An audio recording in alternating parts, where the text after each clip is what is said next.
महाराष्ट्र राज्याच्या विधानसभेसाठीच्या मतदानासाठी 20 नोव्हेंबर हा दिवस नक्की केलेला होता आणि त्याप्रमाणे सकाळी 7 वाजल्यापासून मतदानाला सुरुवात झाली। महाराष्ट्र राज्यातल्या 288 असेंब्ली सीट्ससाठी हे मतदान सुरू झालं। आज दिवसभरात मतदानाची प्रक्रिया पार पाडत असताना काही ठिकाणी EVM रिप्लेसमेंट करावं लागलं।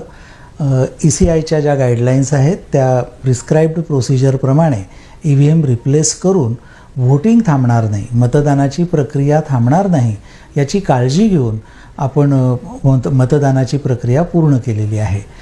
काही ठिकाणी अजूनही मतदान चालू आहे, कारण आपल्याला कल्पना आहे की संध्याकाळी 6 वाजेपर्यंत मतदानाची वेळ जरी असली तरी 6 वाजता जे मतदार हे प्रिमायसेसमध्ये आलेले असतात, पोलिंग स्टेशनवर आलेले असतात, त्यांना रांगेमध्ये उभं करून टोकन दिलं जातं आणि टोकन असलेल्या प्रत्येकाचं मतदान पूर्ण झाल्याशिवाय मतदान पथकाचं काम पूर्ण झालं असं होत नाही।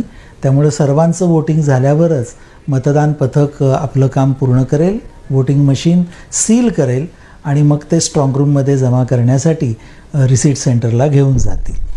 एकूणच या सगळ्या प्रक्रियेमध्ये महाराष्ट्राच्या जनतेनं चांगल्या प्रमाणात मतदार म्हणून आपली भूमिका बजावलेली आहे। मागच्या लोकसभेच्या आणि 2019च्या विधानसभेच्या व्होट पर्सेंटेज जे आहे, मतदानाची जी टक्केवारी आहे त्यापेक्षा जास्त टक्केवारी या निवडणुकीत होईल, आजच्या दिवसभरात होईल अशी आमची अपेक्षा आहे आणि 5 वाजेपर्यंत आपण 58% राज्याचा जो काही राज्याची जी आकडेवारी आहे ती आपण क्रॉस केलेली आहे।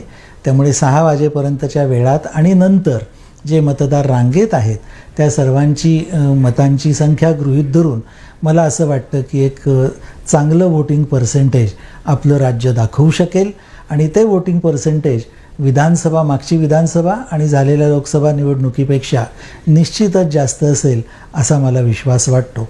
सर्व मतदार, त्याचप्रमाणे महाराष्ट्रातले नागरिक, राजकीय पक्ष, उमेदवार, आमची संपूर्ण यंत्रणा, जिल्हाधिकारी आणि त्यांच्या अधीनस्थ असलेली सगळे कर्मचारी आणि राज्य पातळीवरचे कर्मचारी, त्याचबरोबर भारत निवडणूक आयोगाकडून मार्गदर्शन वारंवार मिळत आलेलं आहे।